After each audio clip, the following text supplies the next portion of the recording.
आज आपल्या या कार्यक्रमात विश्लेषण कार्यक्रमात आपले पाहुणे आहेत डॉक्टर संजय ओक. त्यांचा डॉक्टर आपलं सहर्ष स्वागत. संजय ओक यांचा परिचय करून द्यायचा म्हणजे यादी जरा मोठी आहे. अ, विख्यात सार्वजनिक आरोग्य तज्ञ, बालरोग तज्ञ, याशिवाय लेप्रोस्कोपी विशेषज्ञ. त्या याआधी त्यांनी केईएम रुग्णालयाचे अधिष्ठाता म्हणून जबाबदारी पार पाडलेली आहे.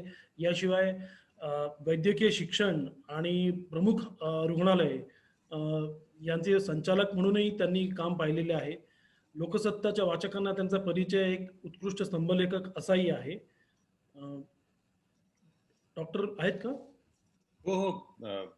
ऐकायला येतंय ना. हां. स्तंभलेखक असाही आहे. परंतु सध्या त्यांची जी सर्वात अत्यंत महत्त्वाची जबाबदारी अशी म्हणता येईल, ती म्हणजे कोविड विशेष कृती दलाचे प्रमुख. या जबाबदारीतून ते गेले 7 महिने, गेले जवळपास 6.5 महिने अ, विविध आव्हानांचा ते स्वीकार करत आहेत. ते स्वतः एकदा करोनाग्रस्त झाले होते, त्यातूनही ते बाहेर पडलेले आहेत. डॉक्टर तुमचं पुन्हा एकदा सहर्ष स्वागत. मी लोकसत्ताचे संपादक श्रीयुत गिरीश कुबेर यांना विनंती करतो की त्यांनी या कार्यक्रमात संवादक म्हणून भूमिका पार पाडावी. Over to you Girish sir. नमस्कार. सिद्धार्थ, डॉक्टरांची आणखी एक ओळख सांगायला हवी आणि मला असं वाटतं की आपल्यासारख्या लोकांनी पण ते त्यांच्याकडून शिकावा असा गुण आहे.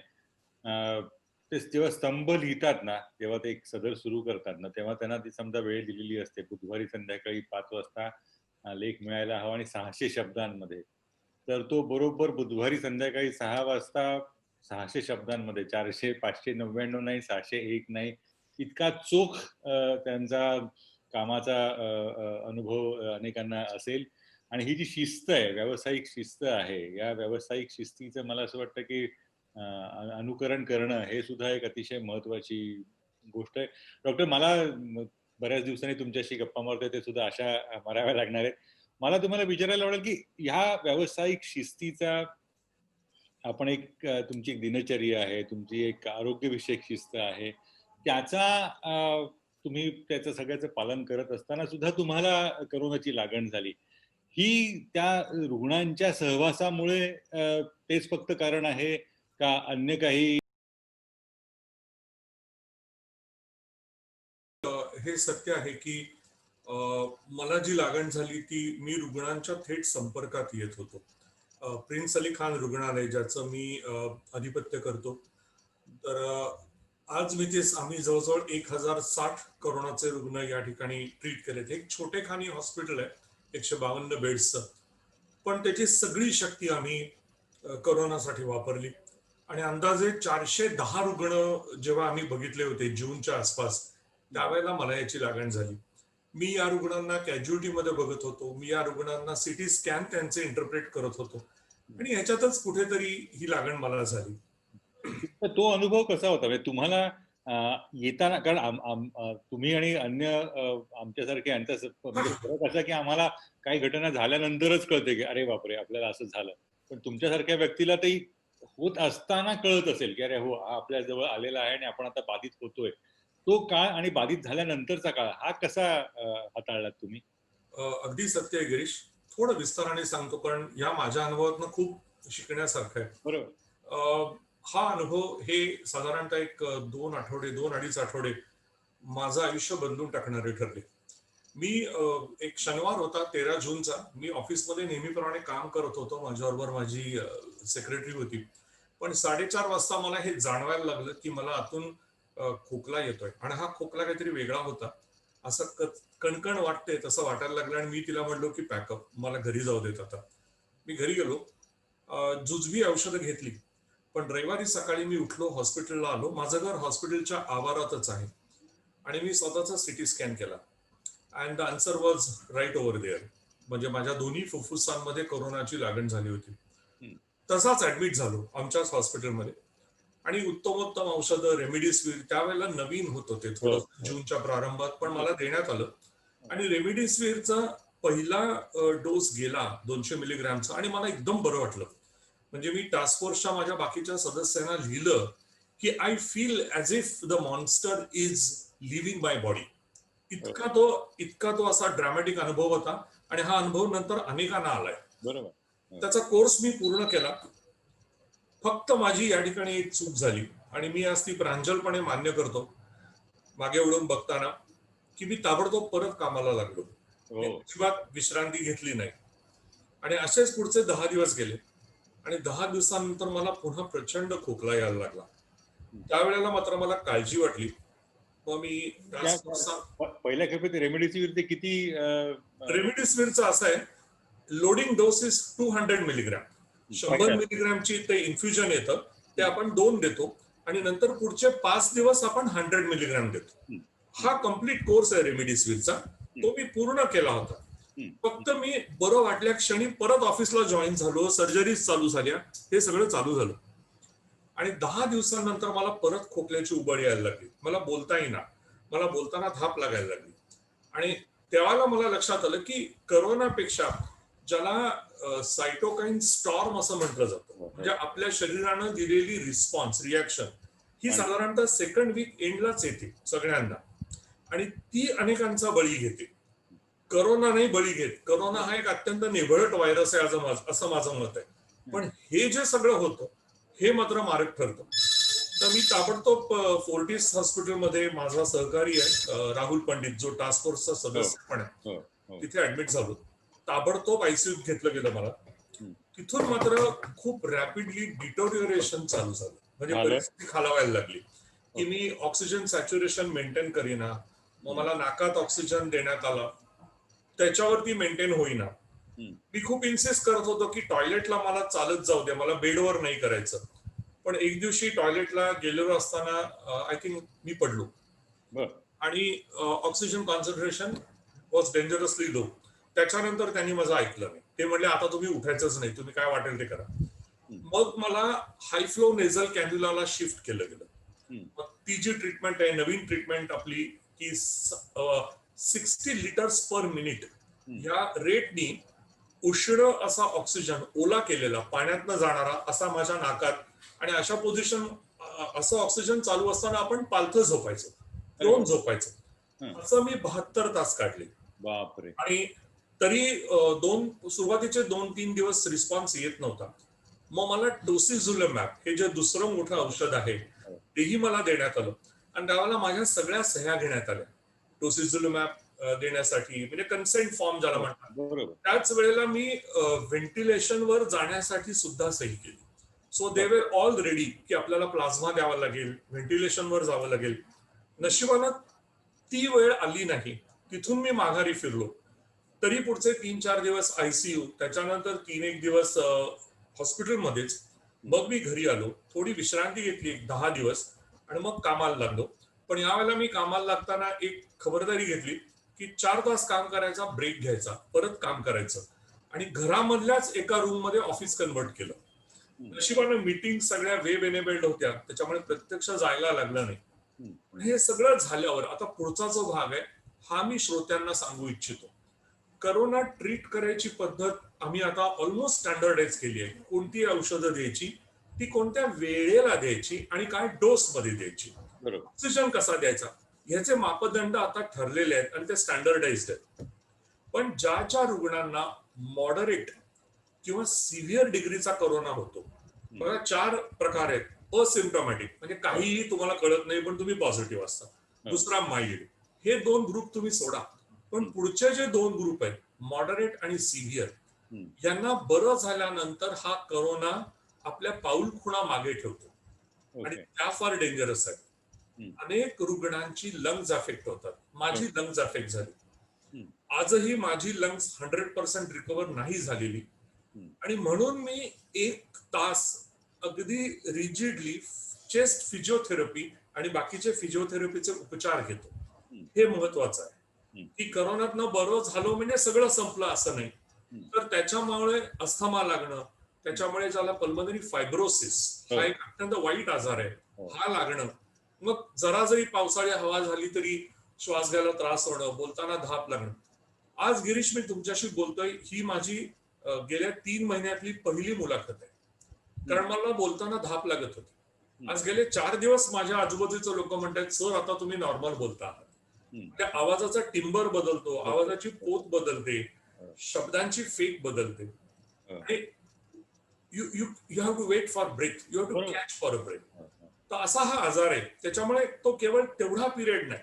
म्हणजे टास्क फोर्स मधनं मी शासनाला अशी नम्र विनंती केली की आपल्याकडे ट्युबरक्युलोसिसच्या रुग्णांना 1 महिन्यासाठी 6 आठवड्यांसाठी स्पेशल रजा देण्याची प्रोव्हिजन आहे. कारण हेतू चांगला आहे, ती व्यक्ती बरी व्हावी. मी असं प्रपोज केलं की जे मॉडरेट आणि सिव्हिअर आहेत ना त्यांनाही आपण ही रजा द्यावी, कारण हा त्यांचा पुनर्जन्म आहे. मला हा माझा पुनर्जन्म वाटतो आणि म्हणून राहिलेली जी काय वर्ष आहेत त्याच्यात अधिक समाजासाठी काम करायचं हा निग्रह आहे. आता त्या म्हणजे टास्क फोर्स त्या मुद्द्यावरती आपण येऊच या, पण या काळात तो जो एक डॉक्टराला रुग्ण म्हणून अनुभव येणं हा इतका मोठा तुम्हाला झालेला असेल, तो काळ, तो एकटेपणाचा तो कसा व्यतीत केला, हा एक मुद्दा. आणि दुसरं असं की माझ्यासारखी माणसं किंवा अनेक जण, खरं म्हणजे पोलीस असतील, बँक कर्मचारी असतील, रोजच्या रोज कार्यालयात जातात. सुरुवातीच्या काळात कार्यालयातनं घरी परतताना, इमारतीमध्ये शिरताना हा कुठे जाऊन आला बुवा, अशा पद्धतीची एक विचित्र रिॲक्शन या आपल्या वर्गाकडनं व्हायची. तसं तुमच्या बाबतीतही झालं का तसं? दोन्ही गोष्टी झाल्या. पहिल्यांदा हे सांगतो की एक डॉक्टर जेव्हा रुग्ण होतो त्या फेज मधनं मी गेलो आणि 2 माझ्या स्वभावातले फरक मला जाणवले. पहिली गोष्ट, मी ते म्हणजे 11 एप्रिलला माझी नेमणूक आदरणीय मुख्यमंत्र्यांनी केल्यापासून मी फुल टू करोनाचं आयुष्य जगलोय. म्हणजे मी करोना झालोय असं मला बाकीचे, कोविड झालोय असं मला माझे सहकारी म्हणतात. प्रत्येक ओळ त्याच्याबद्दलची वाचणं, अभ्यासणं, ह्याच्यात मी कळत न कळत मला ट्रीट करणाऱ्या डॉक्टरांवरती दबाव टाकत होतो की मला हे देऊ नको रे, मला ते दे, मला ते दे. आणि शेवटी एक क्षण असा आला की मला अजिबात न ओळखणारी, कोण डॉक्टर ओक आहेत हे अजिबात न ओळखणारी एक हैदराबादची नवीन डॉक्टर आली होती. तिने मला आपल्या ग्राम्य शब्दात सांगायचं तर भरपूर झापलं आणि तिने मला सांगितलं की सर, तुम्ही आम्हाला हे सांगणं बंद करा, आम्ही असे खूप पेशंट आता ट्रीट केलेले आहेत. त्या एका क्षणाला मी निर्णय घेतला की आपण आता कम्प्लिटली आपल्या ट्रीटिंग डॉक्टर्सना सरेंडर व्हायचं. हा फार महत्वाचा मेसेज मला आज सगळ्यांना द्यायचा आहे. म्हणजे पॅसिव्ह ड्रायव्हिंग करतात तसं तुमच्याकडनं पॅसिव्ह मेडिकल, ऍब्सोल्युटली बॅकसीट ड्रायव्हिंग करू नका. आणि दुसरी गोष्ट म्हणजे तुम्ही ज्या डॉक्टरांच्याकडे, कोणतंही रुग्णालय असेल, मी पुन्हा एकदा सांगतोय, ट्रीटमेंट ऑलमोस्ट स्टँडर्डाइज, प्रोटोकॉलाइज झालेली आहे. जे कोण डॉक्टर असतील त्यांना तुम्ही संपूर्णपणे सरेंडर करा. Let them think they are the best considering people for you at that particular moment. दुसरी भावना जी आली ना ती वैद्यकीय क्षेत्राची एक उणे बाजू दाखवणारी होती. आज गेली 40 वर्ष ऑपरेशन थिएटर्स, आयसीयू आणि हॉस्पिटल्स हेच माझं आयुष्य आहे. आणि गिरीश, मला विचाराल ना तर जेव्हा एखादं बाळ माझ्याकडे येतं, मी जे काम करतो त्याला झालेला कॅन्सर ही मी माझी वैयक्तिक लढाई समजतो मृत्यूच्या विरुद्ध. मग ते करताना मी कधी कधी वैद्यकीय क्षेत्रामधल्या उपचारांच्या टोकाला जातो, अतिरेकाला जातो. आणि मग मी तेव्हा सांगतो आई वडिलांना, बाहेर व्हा, मला आता इन्फेक्शन नकोय, मला कोणी नकोय. मग ते मूल रडलं. पण त्यावेळेला त्याची काहीतरी एक मानवीय बाजू असते, हे मात्र माझ्यातला डॉक्टर विसरत होता. ज्या वेळेला आयसीयू मध्ये मी एकटा पडलेलो होतो 10 दिवस त्या क्युबिकल मध्ये आणि वरचं पांढरं फक्त सिलिंग दिसत होतं, माझ्याकडनं माझा फोनही कॉन्फिस्केट केलेला होता, काहीच राहत नाही. त्यावेळेला आपल्याला आपली आई आठवते, मला माझा नातू आठवला, माझा मुलगा, माझी सून. मी माझ्या मुलाला निर्वाणीचं निरोपाचं पत्र सुद्धा लिहिलं की कदाचित मी परत येणार नाही बाबा, आपल्याला एवढी एवढी कर्ज आहेत. आणि मराठी माणूस आहे, कर्जाविषयी जास्त जागरूक असतो, म्हणून मी मुलाला लिहिलं, ही कर्ज पहिली फेडून टाक, बाकीच्या गोष्टी तुझ्याच आहेत. त्यामुळे मी बरा होऊन आल्यावर त्यांनी पहिलं सांगितलं, बाबा ती कर्ज आधी काढून टाक, परत प्रॉब्लेम नको मला. पण ह्या एका मानवीय दृष्टिकोनातनं वैद्यक क्षेत्राने विचार करायला पाहिजे. हा परत आल्यावरती मुद्दा मी टास्क फोर्स मध्ये घेतला आणि मग मी असं ठरवलं की टॅबलेट्स आहेत, फोन्स आहेत, एका ठराविक वेळेला रुग्णाच्या फॅमिलीनं त्या टॅबलेटच्या माध्यमातून आपल्या रुग्णाला बघावं, आपल्या रुग्णाशी 4 गोष्टी बोलाव्यात. तुम्हाला सांगतो गिरीश, आपल्या घरातली लोक बघितल्यावर आयसीयू मध्ये पेशंट घळाघळा रडायचे पण मोकळे व्हायचे. सो ही एक वेगळी बाजू, वैद्यक आणि मानवीयता याचा बॅलन्स जेव्हा जातो त्यावेळेला त्रास होतो. आणि हा बॅलन्स पुन्हा एकदा निर्माण करण्याची गरज मला माझ्या स्वतःच्या आजाराने दाखवून दिली. Could you become a good patient? I think I became a good patient and that's why I recovered. ज्या वेळेला एखाद्या पेशंटचा आपल्या डॉक्टरवरती 100% विश्वास असतो ना, ट्रस्ट, त्यावेळेला हमखास तो पेशंट बरा होतो. आणि हे केवळ कोविड नाही, हे माझं आजचं उदाहरण मी तुम्हाला म्हणजे आजवरच्या अनुभवातलं, जेव्हा पेशंट म्हणून येतो ना, डॉक्टर साहब अगर जाएगा तो भी आपके हाथ से जाने दो, आप ही ऑपरेशन करो, तेव्हा तो रुग्ण बरा होऊन चालत घरी जातो. So it is the trust that matters. मागे एकदा आपल्या लोकसत्तेचा लेख लिहिताना मी सेकंड ओपिनियन म्हणून एक लेख लिहिलाय की लोक ज्याला शॉपिंग म्हणतात की नाही, हे डॉक्टर काय म्हणतायत, ते डॉक्टर काय म्हणतात, please don't do it. Second opinion ही गोष्ट डॉक्टरनं स्वतःचं डायग्नोसिस कन्फर्म करण्यासाठी दुसऱ्या एखाद्या कन्सल्टंट मित्राला तुला काय वाटतंय रे, हे घेण्याची गोष्ट डॉक्टरची आहे, रुग्णाची नाही. रुग्णानं 100% स्वतःला सरेंडर करावं, ट्रस्ट ठेवावा, तो बरा होऊन घरी जातो. हा एक भाग झाला. दुसरा आपण मुद्दा म्हणला, तोही मला अनुभव आला, सोशल ऑस्ट्रसायझेशन. ज्यांना हा आजार झाला, खरं तर त्यांच्या फॅमिलीजना जास्त मदत होती, पैशाची नसेल पण प्रेमाच्या 4 शब्दांची होती. पण सोसायटीज मध्ये इतका विचित्र अनुभव आलेला आहे की ह्या लोकांना जणू काही आपण, ज्याला हा शब्द आपण आज वापरत नाही पण वाळीत टाकणं म्हणतो, तसे फ्लॅट, तसे फॅमिलीच्या फॅमिली वाळीत टाकायचं. माझ्या घरी मी जवळजवळ 6 महिन्यात जायचोच नाही, पण आईला भेटायला कधी रात्री 15 मिनिटं चक्कर टाकून यायचो. तर अनेकदा बिल्डिंग मधल्या लोकांच्या नजरा, सर तुम्ही आलात, अशा असायच्या. मग ते विचारायचे, 4 प्रश्न बोलायचे. पण हा अनुभव माझा दुसरा सहकारी लीलावती हॉस्पिटल मधला डॉक्टर जलील पारकर आहे. त्यांनी खूप बोलून दाखवलं, कडवटपणाने बोलून दाखवलं. अतिशय उत्कृष्ट पल्मोनॉलॉजिस्ट आहे. तो स्वतः माझ्यासारखाच ह्याच्यातनं गेला आणि त्यांनी तर शेवटी तो म्हणला, संजय मी भांडणार, कारण अनेक ठिकाणी मुलं अमेरिकेत आहेत आणि म्हातारी फक्त आहेत. सो त्यांना केअर घेणारा जो त्यांचा केअरटेकर आहे त्याला आपण अलाउ करायलाच पाहिजे. ह्या जर माणसांना आपण अलाउ केलं नाही तर ती आतली माणसं मरतील. तेव्हा कुठेतरी सोसायटी, पण हे सगळं गिरीश लोकांच्या मनामध्ये असलेला प्रचंड प्रमाणातलं भय, म्हणजे आपलं ते जे गाणं आहे, भय इथले संपत नाही, ते करोनाच्या बाबतीमध्ये मला ठाई अनुभवायला आला. त्याच्यामुळे मला वाटतं माध्यमांचा वाटा मोठा आहे भय निर्माण करण्यामध्ये. मला असं वाटतं की माध्यम, म्हणजे मी काल अशी एक लिस्ट करत होतो की आपण काही चुकलो अशातला भाग नाही, पण आपण अधिक चांगलं कसं करू शकू, किंवा आपण उद्या भविष्यासाठी आपल्याला काय विचार करावा पाहिजे, ह्याच्यामध्ये माध्यमांना खूप मोठा, आणि पर्टिक्युलरली दृकश्राव्य माध्यमांना किंवा सोशल मीडियाच्या आपल्या माध्यमांना, वेबिनार्सना, लोकांना पॉझिटिव्हिटी देण्याची खूप गरज आहे. टास्क फोर्सनी ही गरज ओळखली अंदाजे 2.5 महिन्यानंतर, आणि आम्ही सायकियाट्रिस्ट लोक जे होते त्या सायकियाट्रिस्ट लोकांचा अंतर्भाव केला आणि त्यांनी सांगितलं की अरे केवळ काउन्सिलिंग नाही, तुमच्यातल्या काही जणांना आम्हाला ऍक्च्युअली अँटी डिप्रेसंट ड्रग्ज देण्याची वेळ आहे. आयसीयू मध्ये काम करणारे नर्सेस, डॉक्टर्स, ते मला म्हणायचे, सर आम्हाला सूर्यच दिसलेला नाही, एकतर आम्ही या ड्रेसमध्ये आलो की कोण कोणाचा कोण आम्ही एकमेकांना ओळखू शकत नाही, आणि आम्ही आत येतो, आम्हाला बाहेर जाता येत नाही, आणि 8-9 तासांनंतर दिवस मावळल्यानंतर आम्ही परत जातो. सो ह्या अडचणी येत होत्या. असं म्हटलं जातं की संकटाच्या काळात माणसामधले गुण दुर्गुण बाहेर येतात, तसं संकटाच्या काळात समाजाच्या बाबतीतही घडलं, खूप आपले दुर्गुण बाहेर आलेले दिसले असे. मला असं वाटतं की समाजाला एक आरसा दाखवण्याचं काम कोरोनाने केलं, असं मी आज म्हणेन. केवळ दुर्गुण नाही, काही चांगल्या गोष्टी बाहेर आल्या, लोकांनी एकमेकांना मदतही केली आणि त्याचाही उल्लेख आपल्याला करायला पाहिजे. पण एकंदरच मानवी आयुष्यामधली जी एक पोकळी आहे, हलोनेस ज्याला आपण म्हणतो, गाडी घेणं, घर घेणं, अमकं घेणं, मीही याच्या मागे लागलो होतो, नाही अशातला भाग नाही. पण एक क्षण असा आला की मरू दे, काय करायचंय, मग त्याच्यापेक्षा घरातला माझा कुत्रा, घरातली माझी मांजर, हे मला जास्त, त्याच्यातला जो आनंद आहे. नाही, कुत्रा मांजर घरातले केव्हाही जास्त महत्व, त्याच्यात प्रश्नच नाही. म्हणजे मी तर घरातल्या लोकांना सांगतो, मला ते तुमच्यापेक्षा जास्त महत्वाचं आहे. 100%.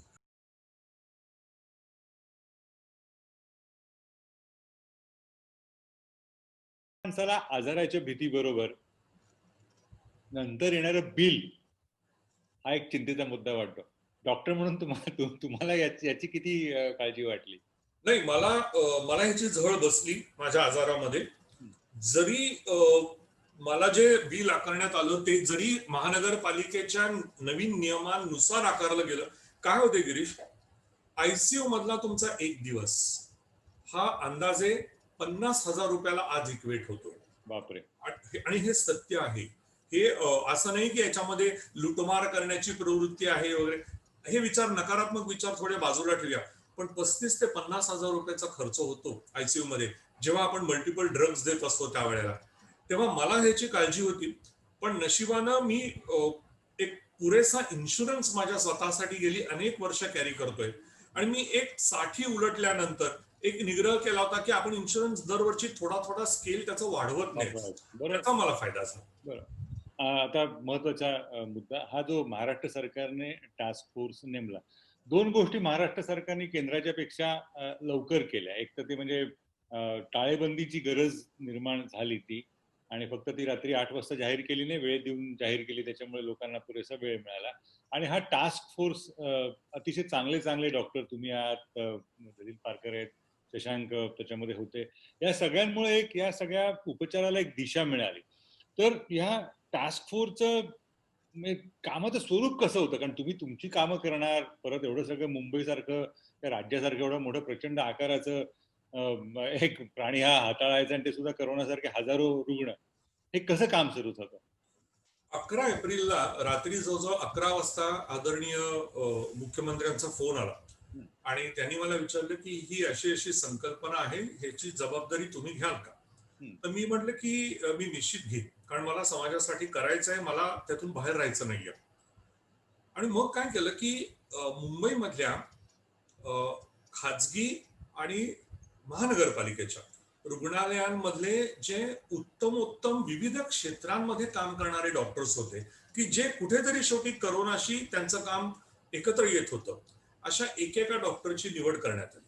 मग त्याच्यामध्ये लीलावतीमध्ये काम करणारे आमचे पद्मश्री शशांक जोशी आहेत, फोर्टिस मधले राहुल पंडित आहेत, हिंदुजा मधनं खुशराव भुजन आहे, त्याच्यानंतर आपल्या ब्रिज कॅन्डी मधनं जहीर उदवाडी आहे आमचा.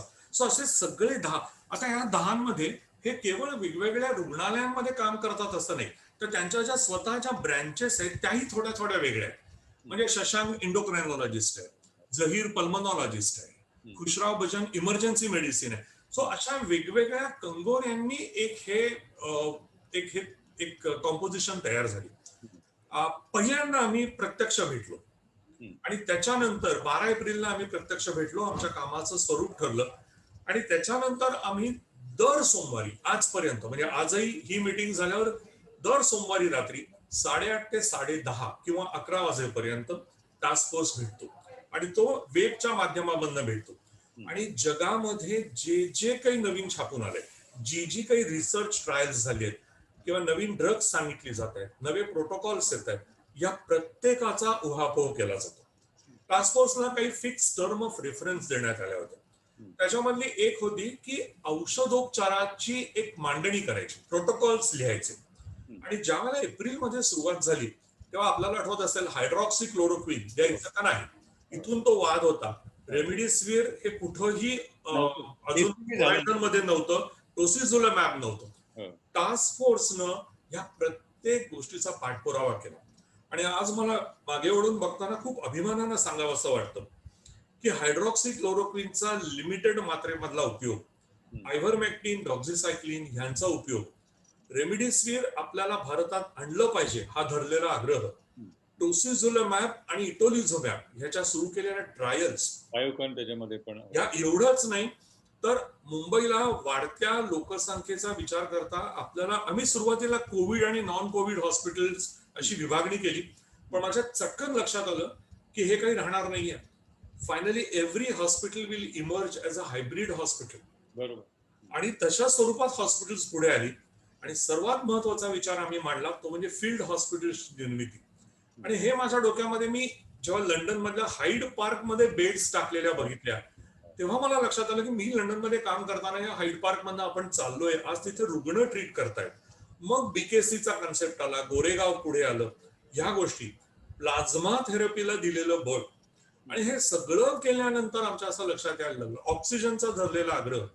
पण याही पेक्षा टास्क फोर्सचं सर्वात मोठी उपलब्धी काय असेल तर ती म्हणजे पल्स ऑक्सिमीटर. एका अत्यंत छोटेखानी अशा उपकरणाचा वापर करून धारावीमध्ये घरोघरी जाऊन नॉक करून ज्यांची कॉन्सन्ट्रेशन कमी आहे त्यांना बाजूला काढून लवकर ट्रीटमेंट देणे. त्याच्यामुळे काय झालं की उशिरा आल्यामुळे मृत्यू हे प्रमाण कमी व्हायला लागलं. We started getting patients. नवीन अडचणी आल्या, बेड्सच नव्हत्या. मग बेड्ससाठी एक प्रकारचा काहीतरी डॅशबोर्ड तयार करणं, अँब्युलन्सेस नव्हत्या, त्या चक्रातनं आपण गेलो. आयसीयूच्या बेड्स नव्हत्या. आणि मग असं झालं की केवळ मुंबई पुरतं नाही, तुमची जबाबदारी महाराष्ट्राची आहे. तर गिरीशी गेल्या 4 महिन्यामध्ये असं एकही महाराष्ट्रातलं जिल्हा आणि ठिकाण राहिलं नाहीये की जिथे टास्क फोर्सनी 2-2, 3-3 मीटिंग्स केल्या नाहीये. आम्ही हिंगोली, परभणी, अमरावती, औरंगाबाद, एकूण एक इकडे नाशिक, सटाणा काही ठेवलं नाहीये. याच्या पलीकडे जाऊन आम्ही आमचे 10 जणांचे जे पर्सनल फोन नंबर्स आहेत हे महाराष्ट्रभर डिस्प्ले केले. कोणालाही वाटलं आपल्या पेशंट बद्दल, तो आमच्यातल्या कोणालाही फोन करू शकतो आणि आमचा सल्ला घेऊ शकतो. आणि मला इतका आनंद होतो की कधीतरी म्हणजे आपण अगदी थकलेलो असतो पण कुणातरी फोन येतो, सर प्लीज सांगा मी एवढं केलंय आणि काय करू. मग आपण एखादी गोष्ट सांगतो आणि 3 दिवसांनी त्या व्यक्तीचा फोन येतो, सर तुम्ही सांगितल्याप्रमाणे केलं आणि रुग्ण बरा झाला बरं का. हे जे समाधान आहे ना हे टास्क फोर्सनी मला दिलं. मला टास्क फोर्स मधनं खूप शिकायला मिळालं. आता म्हणजे काही या टास्क फोर्सच्या अनुषंगाने गोष्टी, एक तर पहिली गोष्ट आम्हाला अनेक डॉक्टर माहिती आहेत की ते स्वतः प्रिव्हेंटिव्ह मेडिसिन या अर्थाने हायड्रॉक्सिक्लोरोक्विन घेत होते. तुमचं त्याविषयीचं मत काय? मला असं वाटतं की hydroxychloroquine prevention is the best methodology for corona, ह्याच्याबद्दल माझं मत आहे. मग त्याच्यामध्ये एक भाग सोशल डिस्टन्सिंग आणि आपल्या सवयी बदलणे हा अत्यंत महत्वाचा भाग आहे, ज्याला पर्यायच नाही. हायड्रॉक्सिक्लोरोक्विनच्या बाबतीत काय झालंय की असंख्य पेपर्स आहेत दोन्ही बाजूला. टास्क फोर्सने एक ठरवलं होतं की अनेक जण आम्हाला वेगवेगळ्या गोष्टी सुचवायचे. काही जण म्हणायचे ओझोन द्या, हायपरबॅरिक ऑक्सिजन द्या, आयुर्वेदातली अमुक गोष्ट द्या. आम्ही असं ठरवलं होतं की वैयक्तिक पातळीवरती तुम्ही घेत असाल तर घ्या, आम्ही तुमच्या आड येणार नाही. पण ज्या वेळेला समाजासाठी मी एखादी गोष्ट सजेस्ट करतोय तेव्हा ती शास्त्रीय निकषांवरती घासून तावून सुलाखून निघालेलीच असली पाहिजे. बरोबर. त्याच्यामुळे आयुर्वेद आणि होमिओपॅथीच्या इतक्या सजेशन्स आल्या, मला त्यांच्याबद्दल आदर होता. म्हणून मी स्वतः शासनाला आणि उद्योजकांना विनंती केली की आपण एक आयुषचा वेगळा टास्क फोर्स सेटअप करू. आणि लहाने सर डीएमईआर असल्यामुळे आयुष त्यांच्या कॉम्पोनंट खाली येतात, तर मग एक वेगळा स्वतंत्र कृती दल आयुषचं लहाने सरांच्या अध्यक्षतेखाली तयार झालं. आणि मग लहाने सरांना आम्ही आमच्या टास्क फोर्समध्ये कोऑप केलं. त्याचा उद्देशच हा होता की तिथे जे काय सजेस्ट केलं जात आहे ते आपल्याला इथे किती प्रमाणामध्ये स्वीकारता येईल. तर अशा ह्याच्यातनं आम्ही पुढे गेलेलो. औषधाचं निश्चितीकरण करताना सॅम्पल साईज हा खूप महत्वाचा असतो. त्या आयुर्वेद होमिओपॅथी प्रमुख हे करताना निश्चित आपण मला हायड्रॉक्सिक्लोरोक्विन बद्दल विचारलं होतं. त्या औषधाचं काय झालं, त्या औषधाला निश्चित उपयोग आहे पण त्या औषधाला निश्चित ब्रॅडिकार्डिया म्हणजे हृदयाचे ठोके कमी होणं आणि त्याच्यामध्ये अनियमितता निर्माण होणं हा त्याचा एक सहपरिणाम म्हणा, दुष्परिणाम म्हणा हा आहे. आणि हा मुंबईमध्ये काही रुग्णांमध्ये आम्हाला ब्रॅडिकार्डिया दिसून आला. मग आम्ही त्याला रिस्ट्रिक्ट केलं की जी माणसं 55-60च्या पलीकडचे आहेत, ज्यांना पूर्वी काही कुठला हृदयाचा आजार झालाय त्यांना हे देऊ नका. पण एक 30-40-25ला माणूस आहे, द्या हायड्रॉक्सिक्लोरोक्विन. सो वी अडॉप्टेड एक सिलेक्टेड पाथवे ऑफ मॅनेजमेंट. पण हा आता एक या सगळ्या प्रक्रियेतनं एक पुढचा टप्पा येतो आणि तो थोडासा चर्चेचा, वादाचा, टीकेचा विषय झालेला आहे. एवढी सगळी यंत्रणा असून सुद्धा, एवढा सगळा दृष्टिकोन शास्त्रीय दाखवून सुद्धा महाराष्ट्रामध्ये रुग्णसंख्या इतकी वाढत का गेली आणि ती आपण मर्यादित ठेवण्यामध्ये आपल्याला कुठल्या पातळीवरती अपयश आलं, मुळात अपयश आलं का, आणि आलं असेल तर ते कुठल्या टप्प्यावरती आलं असं तुम्हाला वाटतं?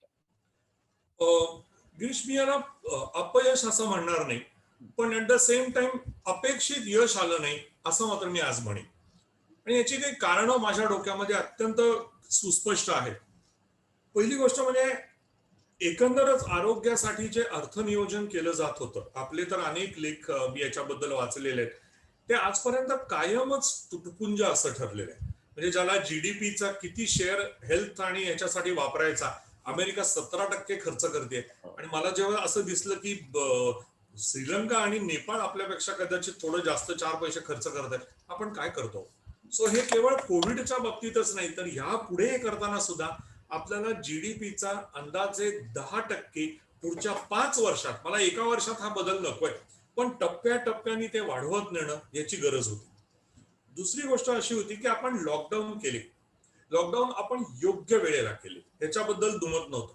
पण त्या लॉकडाऊनचा जेवढा अपेक्षित फायदा आपल्याला मिळायला हवा होता किंवा आपण उठवायला हवा होता, ते उठवण्यामध्ये आपण कुठेतरी थोडेसे कमी पडलो असं मला वाटतं. तिसरी गोष्ट, स्थावर आणि इतर आरोग्यविषयक साधन सामुग्रीचा अभाव होता. अर्थात हे संकटच एवढं मोठं होतं की परदेशातही इथं माणसं कमी पडलेली आहेत. परंतु आपल्याला गतीनं बेड्स वाढवणं, गतीनं आयसीयू वाढवणं आणि शेवटी असं आहे, सामान खरेदी करता येतं, व्यक्ती खरेदी करता येत नाही. तेव्हा तिथे ट्रीटमेंट करणारा डॉक्टर, नर्स, पॅरामेडिकल टेक्निशियन, तुम्ही जर मला विचाराल की या सगळ्या साखळीमध्ये सर्वात महत्वाचं कोण आहे, तर माझं उत्तर स्ट्रेट आहे. ह्याच्यात सर्वात महत्वाचं आहे आशा वर्कर, जी घरोघरी जाते आहे, जी लोकांना भेटते आहे, जी स्कॅन करून त्यातले रिस्क असलेले लोक बाहेर काढते आहे, ती सर्वात महत्वाची आहे. तर ह्यांना अपुरं मनुष्यबळ हा एक दुसरा भाग होता ज्याचा आपल्याला त्रास झाला. एक नेहमी वादात राहिलेला मुद्दा आहे आणि तो म्हणजे एक नेहमीच आरोप झाला की तुम्ही टेस्ट कमी केल्यात आणि तुम्ही टेस्टच कमी केल्यात तर पॉझिटिव्हिटी कमी दिसते. टास्क फोर्स या बाबतीत अत्यंत आग्रही होता आणि पहिल्या दिवसापासून टास्क फोर्सनी एक शब्द वापरलाय, we should have aggressive testing policy.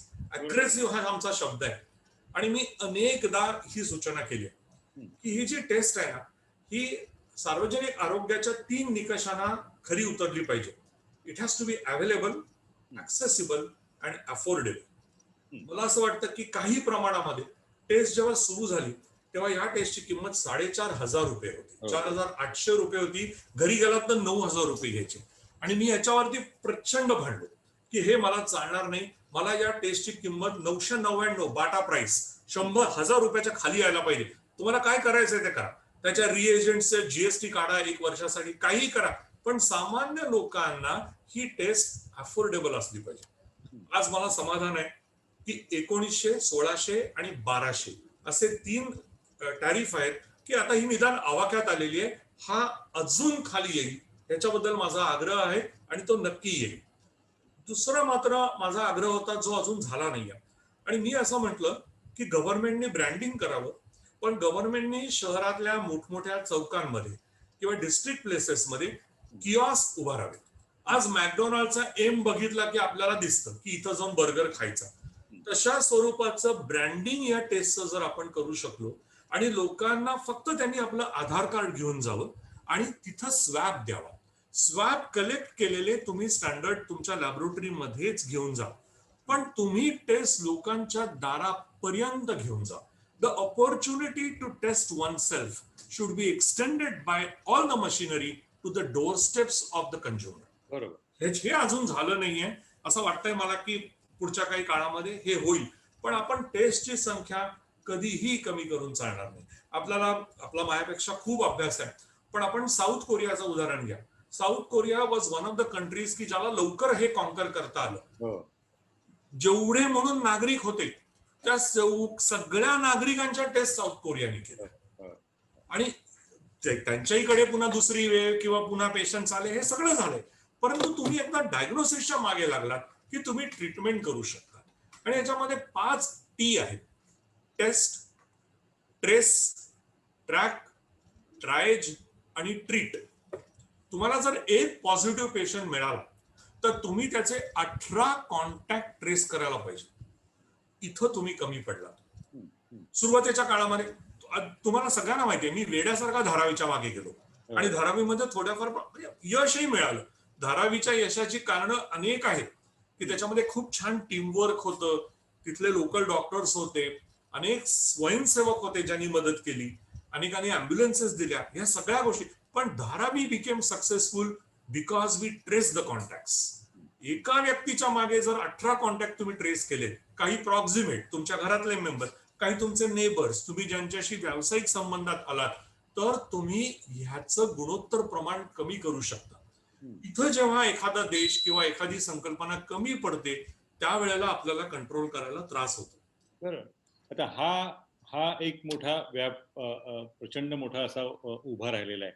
24 मार्चला ज्या वेळेला आपण टाळेबंदी, संचारबंदी वगैरे जाहीर केली तेव्हा भारतामध्ये 250-300 रुग्ण सुद्धा नव्हते.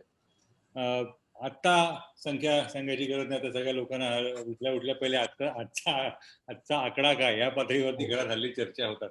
तर हा जो टाळेबंदीचा काळ आहे हा थोडा उशिरा लावला असता तर जास्त परिणामकारक झालं असतं, कारण बाकीच्या सगळ्यांनी टाळेबंदी लावली आणि जेव्हा काढायची वेळ आली तेव्हा रुग्णसंख्या कमी होत होती. आपली टाळेबंदी काढली आणि रुग्णसंख्या वाढली. खरंय, पण टाळेबंदी म्हणजे आजही आजचे आकडे जे आहेत ते भारतामध्ये आज मिती 60 लाख रुग्ण आहेत. मुंबईमध्ये 2,67,000 आहेत आणि महाराष्ट्रामध्ये 13.2 आहेत. आता देशाच्या पातळीवर किंवा राज्याच्या पातळीवरती आपण यशस्वी आहोत का अपयशी आहोत? माझ्या मते आपण मध्ये कुठेतरी आहोत. मला नक्की अभिमान आहे की आम्ही आमच्या देशाची आणि मी माझ्या राज्याची इटली होऊ दिली नाही, ह्याचा मला नक्की अभिमान आहे.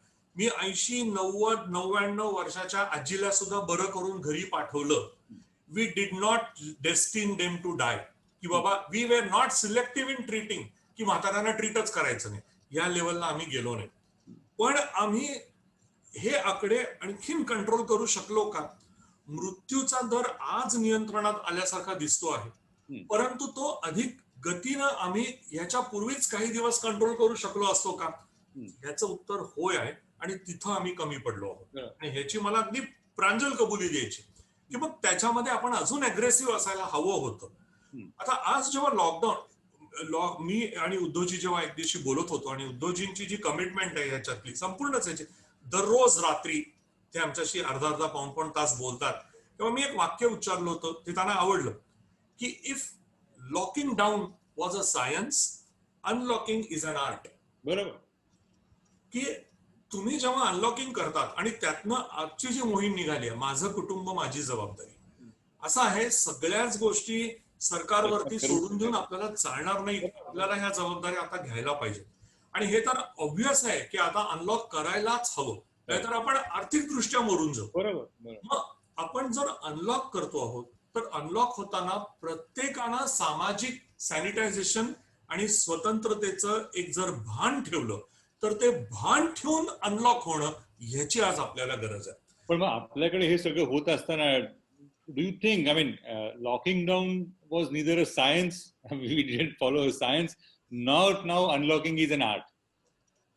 लॉकिंग डाऊनचं सायन्स, गिरीश, जे आपण त्याच्यात सक्सेसफुल होतो, सुरुवातीला सगळ्यांना ते नवीन होतं. घरात बसायचं म्हणजे जायचंच नाही, घरातनं काम करायचं. सुरुवातीला सगळ्यांना ती एक मजा वाटली. लोक वेगवेगळ्या प्रकारे स्वतःचा वेळ घालवायला लागले. जसजसे दिवस जायला लागले आणि त्याचे चटके बसायला लागले, तसं त्यातलं मग तो फोलच आहे, एवढं होऊनही लोक मरतायतच. पण एक लक्षात ठेवायला पाहिजे की जर आपण अनिर्बंध पद्धतीनं हे उघडलं तर जो हाहाकार माजेल, जो नंबर वाढेल, त्याला सामोरं जाणं कठीण आहे. बरोबर, आणि त्याच्यामुळे कधीच आपल्याला तसं करून चालणार नाही, आपल्या देशाला परवडणारच नाही. तर आरोग्य व्यवस्था इतकी अशक्त आहे. तुम्ही भारताच्या मृत्यूच्या दरामध्ये आपण किती नियंत्रण ठेवलं त्याच्यावरती ते सांगितलं, पण या दर नियंत्रणामध्ये आपल्या जैव भौतिक परिस्थितीचा वाटा किती आहे? कारण आपल्या आसपासचे सगळे देश मृत्यूंची संख्या कमी ठेवण्यात यशस्वी झालेले आहेत. मग पाकिस्तान असेल, इंडोनेशिया असेल, व्हिएतनाम असेल, श्रीलंका असेल, मलेशिया असेल, सगळ्यांना ते यश आलेलं आहे. मग या परिस्थितीचा, वातावरणाचा, तापमानाचा किती वाटा आणि आपला किती वाटा? तापमान म्हणला तर आपले शेजारी आणि आपण यांच्यात फारसा फरक नाहीये. पण आपल्या बाबतीत एक झालंय. तुम्हाला माहिती गिरीश, कशानं माणसं मरतायत? माणसं कोविडने नाही मरत, माणसं कोविडमुळे निर्माण झालेल्या गुंतागुंतीमुळे मरतायत. मला सुद्धा जे झाला त्रास तो का झाला? Because I am a diabetic. आणि आपल्या देशामध्ये, मुंबई सारख्या शहरामध्ये, डायबेटिक्स आणि हायपरटेन्सिव्ह यांची संख्या फार मोठी आहे. त्यातले अनेक जण हे अजून अनडायग्नोस्डच आहेत. ते ह्या निमित्तानं अनेक लोकांना, अरे मला डायबिटीस आहे, मला आत्ताच कळलं म्हणाले. ही सत्य परिस्थिती. द ओव्हरऑल आपली community, I am not blaming, पण आपला समाज हा डिसीज कॉन्शियस आहे, हेल्थ कॉन्शियस नाही आहे. अनेकदा जेव्हा एखादी व्यक्ती माझ्याकडे येते रिपोर्ट करून घ्यायला आणि मी सगळे तिचं रिपोर्ट करतो, 4-4.5 रुपये बिल होतं आणि रिपोर्ट नॉर्मल येतात, तेव्हा त्याला दुःख होतं. तो म्हणतो एवढे पैसे घालवले, सगळं नॉर्मल आलं. म्हणजे त्याचा आनंद वाटायला पाहिजे. मेडिक्लेम कसा वाया जातो असं म्हणण्यासारखंच आहे. म्हणजे म्हणतातच. ऍब्सोल्युटली. तर हे होऊन चालणारच नाहीये. आपण मेडिक्लेमचा उल्लेख केला. ही दुसरी अडचण होती आपल्या देशामध्ये. आपल्या देशामध्ये मेडिकल इन्शुरन्सचं पेनिट्रेशन हॉरिझॉन्टल आणि व्हर्टिकल हे अतिशय कमी आहे. मी दोन्ही याचं एक्सप्लेनेशन देतो. हॉरिझॉन्टल म्हणजे ही संकल्पना किती लोकांपर्यंत पोहोचली आहे. आज आपण जो मध्यम वर्ग रिप्रेझेंट करतो त्याच्यात असतो, आपल्याकडे इन्शुरन्स असतो.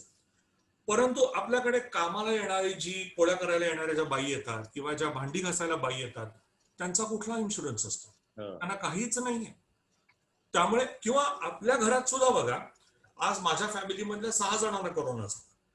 त्याच्यात जे सिनियर मोस्ट मेंबर्स आहेत, माझी आई असेल, माझी काकू असेल आणि कोण, त्यांचा इन्शुरन्सच नाही. कारण ती आमच्या आधीची पिढी होती. हा अडचणीचा भाग होता. दुसरा पॉइंट आहे की त्याची डेप्थ किती आहे. समजा मी एखाद्याला विचारले की काय बाबा तुझा किती इन्शुरन्स आहे ना सर 5 लाखाचा इन्शुरन्स आहे. अरे बाळा, दुर्दैवानं तुला हार्ट अटॅक आला तर 1.5 ते 2 दिवसात 5 लाखाचं बिल होत आहे आज. म्हणजे त्याची जी व्याप्ती आहे ती इनएडिक्वेट आहे. आणि या ठिकाणी आपल्याला पुढच्या काही वर्षांमध्ये काम करायला आवडेल की इन्शुरन्सची व्याप्ती. मग काही इन्शुरन्स गव्हर्नमेंट ड्रिव्हन असेल, काही प्रायव्हेट असेल, पण इन्शुरन्स इक्विटी वाढवत जाणं, सबस्क्रायबर बेस वाढवणं ह्याची नितांत गरज आहे आपल्या देशासाठी. याविषयीच्या टास्क फोर्सचे प्रमुख म्हणून तुम्हाला असं वाटतं का, आपणही इंग्लंडमध्ये काम केलेलं आहे, इंग्लंडची NHS यासारखी एखादी योजना महाराष्ट्रासारख्या राज्याने निदान सुरू तरी करायला हवी. केंद्रीय पातळीवरती होईल तेव्हा होईल किंवा काय देशाच्या पातळीवरती 130 कोटी वगैरे वगैरे, पण तशा स्वरूपाचा काही एक वाटा जनसामान्य. कारण मी माझ्या म्हणजे तुमचा तो जास्तच अनुभव आहे. आरोग्य व्यवस्था हा जात व्यवस्थेशी निगडीत झालेला एक प्रकार आहे. म्हणजे एक वेगळी जात व्यवस्था तयार झाली. गरिबांनी अमुक रुग्णालयांमध्ये जायचं, श्रीमंत असाल तर मात्र अमुक रुग्णालय, मग तुमची जात उपचाराची पद्धती वेगळी. तर याच्यामध्ये एक समान मुद्दा आणण्यासाठी, काही एक साम्य आणण्यासाठी अशी एक योजना महाराष्ट्रासारख्या राज्यांनी करायला हवी असं तुम्हाला वाटतं का? तुम्ही त्यासाठी प्रयत्न कराल का? महाराष्ट्र सरकारला मी खूप काही सजेशन्स दिले आहेत. काही ऑफिशियल लेवलला दिले आहेत, काही अनऑफिशियल लेवलला उद्धवजींशी गप्पा मारताना, दादांशी गप्पा मारताना बोललेलो आहे की आपल्याला आता काय करण्याची आवश्यकता आहे. पहिली गोष्ट म्हणजे आपल्याला आरोग्य व्यवस्था आणि वैद्यकीय शिक्षण ह्याच्यामध्ये पूर्णपणे समतोल आणि एक इक्विलिब्रियम आणण्याची गरज आहे. आपण ज्यावेळेला गरज पडते त्यावेळेला मेडिकल कॉलेजेसकडे बघतो आणि बाकीच्या वेळेला मात्र मग ते कोणीच काम करत नाही. तिथे पहिलं व्हायला पाहिजे. दुसरी गोष्ट, आपण पब्लिक आणि प्रायव्हेट सेक्टर, ठीक आहे त्यात दर्या आहेत, नाही अशातला भाग नाही, पण आपण ब्रिजेस बांधण्याची गरज आहे. आपण स्वातंत्र्य झाल्यापासून दुर्दैवानं फक्त 2 सेक्टर्स मधल्या लोकांनी एकमेकाला बोट दाखवून दूषणं दिलेली आहेत. मी स्वतः माझ्या आयुष्यात 27 वर्ष पब्लिक सेक्टर आणि गेली 10-12 वर्ष प्रायव्हेट सेक्टरमध्ये काम करतोय. मी खात्रीला एक रित्या सांगतो गिरीश, दोन्हीकडे चांगली माणसं आहेत, दोन्हीकडे उत्कृष्ट डॉक्टर्स आहेत, दोन्हीकडे उत्कृष्ट विचार करणारी माणसं आहेत त्यांना. आणि हा टास्क फोर्स हे त्याचं एक उदाहरण होतं की काही जण सायन हॉस्पिटलचे प्रमुख आहेत, काही जण प्रायव्हेटचे आहेत, पण सगळे एकत्र येऊन काम करतायत आणि हे पण महाराष्ट्राने करण्याची गरज आहे. तिसरी गोष्ट, एक विचार येतोय पुढे, या पुढच्या काळामध्ये वैद्यकाचं जे एक स्वरूप आहे ते खूप बदलणार आहे. टेलिमेडिसिनचा वापर होणं, टेलिकन्सल्टेशन्स करणं, हॉस्पिटल व्हिजिट्स मिनिमाइज करणं आणि हॉस्पिटल सेवा ही केवळ मेट्रोज पुरती न ठेवता थोडंसं मुंबईसारख्या शहराच्या बाहेर, मी शहापूरमध्ये जाऊन काम करतो, मी अलिबागमध्ये जाऊन रविवारी काम करतो, या ठिकाणी आपण आता अधिक सक्षमतेनं हॉस्पिटल्स बांधणं. आदरणीय मुख्यमंत्र्यांची एक कल्पना आहे की इन्फेक्शियस डिसीजेसचं एक मोठं हॉस्पिटल मुंबईमध्ये किंवा मुंबईच्या थोडंसं बाहेर आपण करायला पाहिजे. आणि हा अशा दिशेला आपल्याला आता यापुढची वाटचाल करण्याची गरज आहे. मला संधी मिळाली तर मी निश्चित करेन. कारण कसं होतंय की सरकारकडे पैसा नाहीये, कारण तो रस्ते, वीज, पाणी तिथेही होत नाहीये. जवळपास महानगरपालिकेचा जवळपास 65 ते 63% खर्च हा पगार आणि वेतन भत्त्यातच जातोय. राहिलेल्या 30-32 रुपयात मुंबई शहर चालवायचं आहे. तर अशा वेळेला टाटा ट्रस्ट वगैरे हे काही सन्माननीय अपवाद. बाकी वैद्यकाला जे एक लोकांना आता भीती कुठली आहे, तर मी आजारी पडेन की नाही हा तर काळजीचा मुद्दा आहेच, पण नंतर माझं होईल काय ह्या पद्धतीनं भीती झालेली. आणि त्याच्यात सरकार ते मला असं वाटतं कमी पडलेलं आहे ती भीती घालवण्यामध्ये. असं नाही वाटत तुम्हाला? आपण सगळे कमी पडलो, केवळ सरकार नाही. बरोबर. एक म्हणजे आपण मगाशी मीडियाचा उल्लेख केला, एक थोडासा विश्वास आधार देण्याचं काम आपण सगळ्यांनीच करायला हवं होतं. कदाचित आलेलं संकट इतकं मोठं होतं की आपण त्याच्यातनं बाहेर येण्यामध्येच गुदमरलेलो होतो. पण आज आता आपण स्टॅबिलाइज झालोय असं मला वाटतं. संकट गेलेलं नाही अजून, कदाचित ते परत येईल हेही आपल्याला दिसतंय. तेव्हा हाच तो क्षण, हीच ती वेळ की ज्या वेळेला आपल्याला आपला अप्रोच बदलायला पाहिजे, समाज मन बदलायला पाहिजे आणि सर्वांनी एकत्र राहून काम करायला पाहिजे. मग गव्हर्नमेंटकडे औषधांची निर्मिती, उद्या व्हॅक्सिन आल्यावरती आपण जो मुद्दा मांडला, हो. व्हॅक्सिनचं कुठल्याही प्रकारच्या आर्थिक निकषाचा संबंध न लावता आपल्याला वाटप करायला पाहिजे. असं नाही की माझ्याकडे पैसे आहेत म्हणून मी व्हॅक्सिन घेईन आणि माझ्याकडे काम करणारी जी माझा ड्रायव्हर आहे किंवा आहे त्याला ते व्हॅक्सिन मिळणार नाही, हे आपल्याला करता येणार नाही. त्यामुळे एक कुठेतरी याच्यामध्ये सामाजिक भान ठेवून वितरण व्यवस्था आणि आरोग्य सेवा समाजातल्या अगदी तळागाळापर्यंत पोहोचवणं. मी आपल्याला सांगतो, माझा अनुभव असा आहे गेल्या 25-30 वर्षातला, जो खालचा समाज असतो ना आर्थिक दृष्ट्या, ते म्हणतात साहेब KM Nair, Sion, JJ, BJ, Nagpur साहेब 2 दिवस अजून ठेवून घ्या, आम्हाला चांगलं अन्न मिळतं, आम्हाला बेड नसला तरी चालेल, आम्ही जमिनीवर झोपू, असं लोक they are happy, they don't complain. जो उच्चभ्रू वर्ग आहे तो सप्ततारांकित रुग्णालयात जातो किंवा परदेशी जातो. सगळ्यात जास्त गिरीश गळचेपी होते ते तुम्ही आणि मी रिप्रेझेंट करत असलेल्या मध्यम वर्गाची. सगळ्याच बाबतीत ती गळचेपी. ते तिथेही जाऊ शकत नाहीत, इथंही जाऊ शकत नाहीत. राहिले काय? म्हणून मी नर्सिंग होम्स, माझा आणि गव्हर्नमेंटचा याच्यावरती थोडासा वादविवाद झालेला आहे आणि मी गव्हर्नमेंटला पुन्हा पुन्हा सांगतो की नर्सिंग होम्स उघडा. नर्सिंग होम ठीक आहे, त्याच्यात काही लॅक्युनी असतील, लिमिटेशन्स असतील, पण माझ्या आईला जर आज काही झालं तर 90 वर्षाच्या माझ्या आईला मी 35 किलोमीटर माझ्या घरापासून लांब असलेल्या रुग्णालयात आणून टाकण्यापेक्षा शेजारच्या नर्सिंग होम मध्ये ठेवायला मला कन्व्हिनियंट पडता येते. त्यामुळे लिमिटेशन्स असून सुद्धा नर्सिंग होम, प्रायव्हेट डॉक्टर्स ही आपली गरज आहे आणि आपल्याला सगळ्यांना एकत्रच घ्यायला पाहिजे या संकटाचा सामना करण्यासाठी. हा सगळा तुम्ही तुमचं आयुष्य त्याच्यामध्ये गेलं. वैद्यकीय व्यवसाय हा औषध कंपन्या केंद्रित झालेल्या आहे. वैद्यकीय सेवा पुरवठादारांच्या दृष्टीने ही सगळी व्यवस्था होते. जसं रस्ते बांधायचे हे नागरिकांच्या गरजेपेक्षा कंत्राटदारांची गरज असते, तसं इथे झालेलं नाहीये का? मग त्यासाठी सरकार हे तोडायला प्रयत्न करतंय असं वाटतं का तुम्हाला? निश्चित झाले. ज्या वेळेला, म्हणजे हे आज नाही, मी गेली अनेक वर्ष याच्या विरुद्ध बोललोय की ज्या वेळेला या प्रोफेशनचा इंडस्ट्री म्हणून विचार करायला लागला, त्यावेळेला परताव्यामध्ये नफ्या तोट्याचे हिशोब सुरू झाले आणि त्याच्यामुळे हा प्रॉब्लेम झालेला आहे. आज पहिली गोष्ट आपल्याला प्राण वाचवणं, पहिली गोष्ट आपल्याला मॉर्बिडिटी आणि मॉर्टॅलिटी कमी करणं, याच्यासाठी आपल्याला पावलं उचलायला पाहिजे. त्याची 2 पावलं गिरीश गव्हर्नमेंटनी उचलली आणि मी शासनाचं कौतुक करीन. मला खूप जणांनी विरोध केलाय तरी सुद्धा आपण मे महिन्यामध्ये साधारण 15 मेच्या आसपास आपण 80 आणि 20 अशा बेड्सचं रिस्ट्रिक्शन केलं की 80% of the beds will go to corona patients, 100% of ICU beds will go to corona patients आणि नॉन कोविड वर हे बाकीच्या 20% असेल. ते आजतागायत चालू आहे. दुसरी स्टेप गव्हर्नमेंटने घेतली की गव्हर्नमेंटने टॅरिफ कंट्रोल केला आणि त्यामुळेच आज जी बिलं येत आहेत, आज जी बिलं नियंत्रणामध्ये येत आहेत, त्याचं कारण गव्हर्नमेंटनी केलेली ही स्टेप आहे. सो ह्याच्याबद्दल मी गव्हर्नमेंटचं कौतुक करतो. पण तरी मी आता गव्हर्नमेंटला, याचा दुसरा टोकाचा परिणाम काय झालाय, प्रायव्हेट हॉस्पिटल्स ही आर्थिक तोट्याखाली फार मोठ्या प्रमाणामध्ये दबली जात आहेत. आपल्याला त्याच्यातनंही आता मार्ग काढला पाहिजे. म्हणून मी गव्हर्नमेंटला सांगितलं की you are very right in doing 80-20. Now field hospitals are there, we will utilise them better.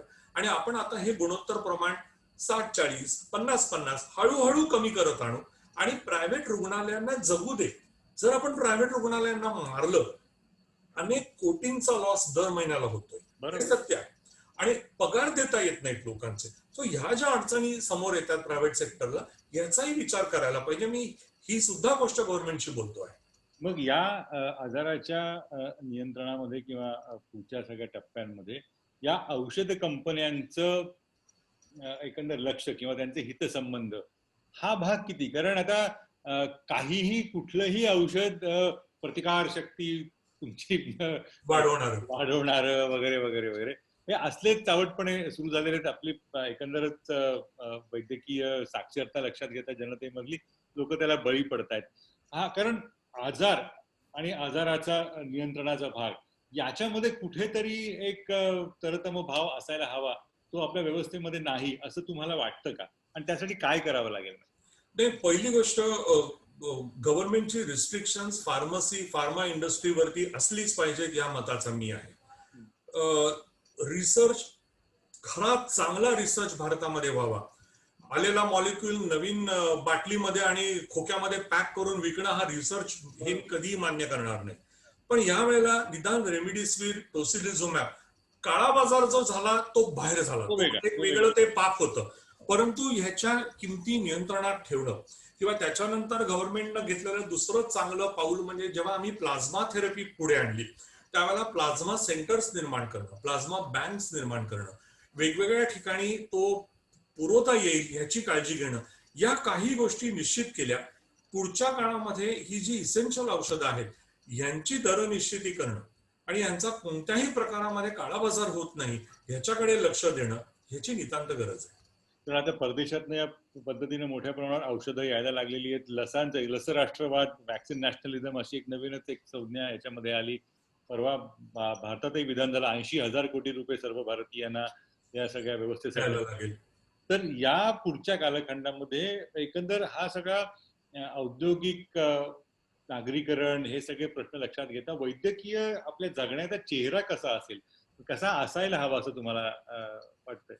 वैद्यकीय क्षेत्र फार मोठ्या प्रमाणात बदलेल आणि मी माझ्या सगळ्या विद्यार्थ्यांना, सगळ्या सहकाऱ्यांना सांगतो की ते दिवस गेले की तुम्ही डॉक्टर होऊन खूप मोठ्या प्रमाणात पैसे निर्माण करू शकाल.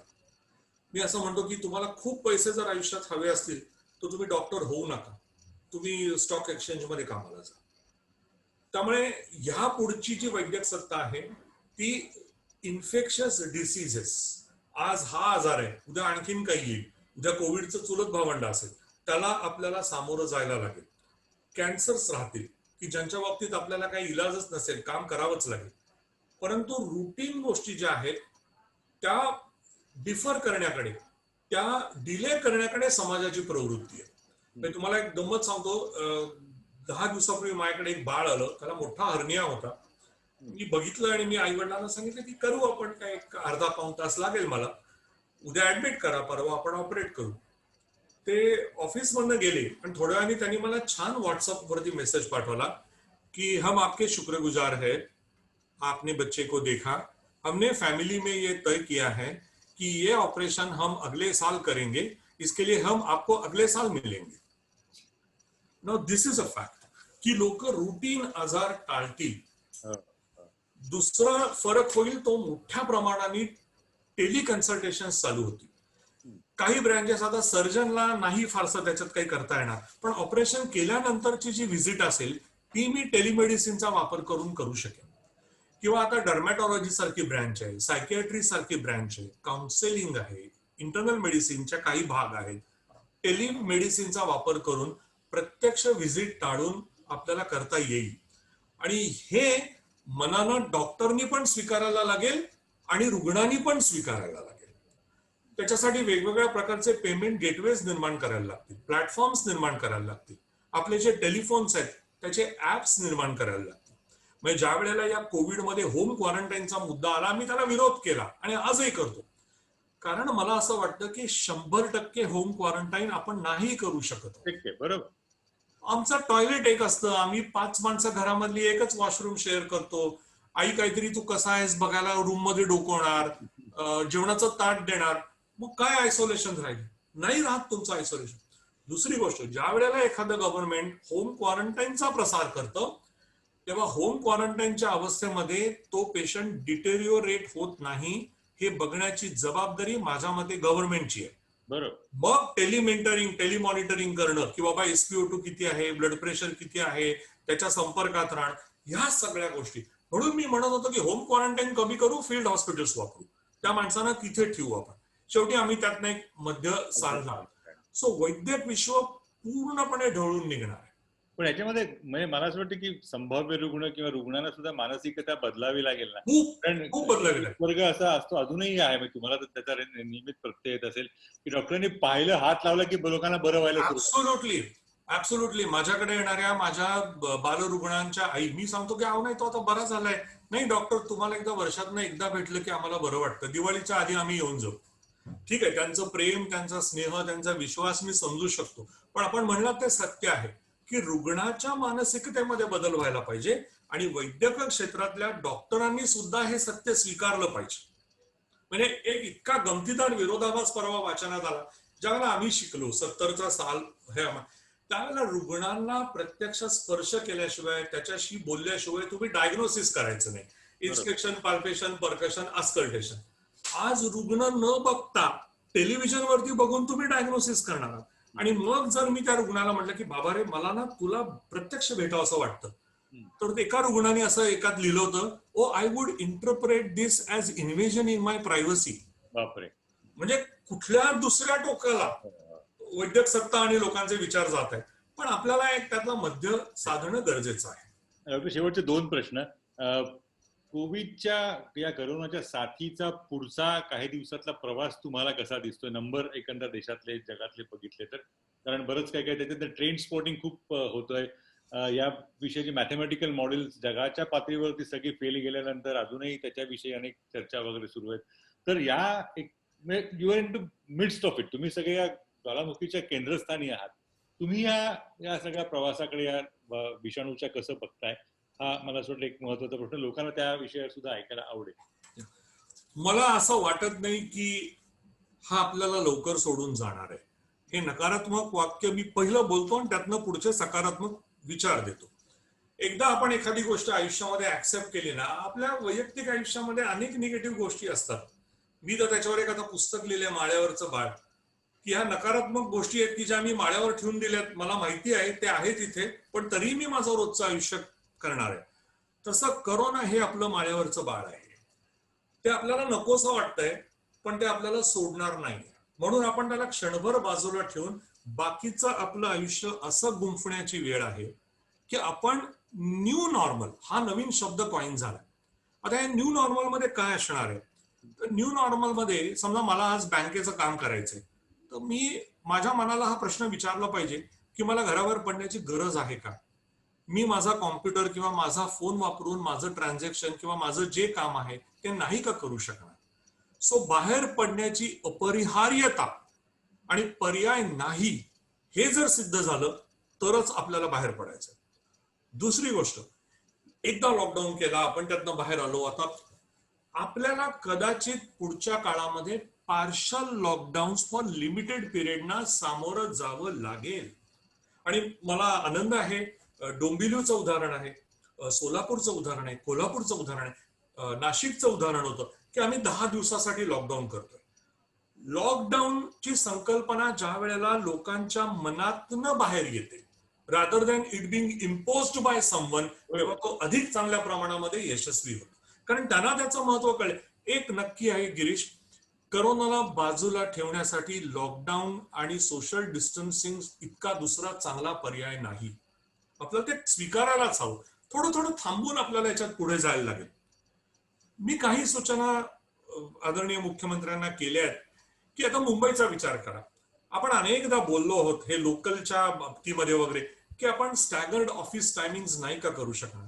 आपण काही ऑफिसेस सकाळी 6:30ला चालू करू, 2 वाजता माणसं घरी जातील, काही 8ला करू, काही 10ला करू.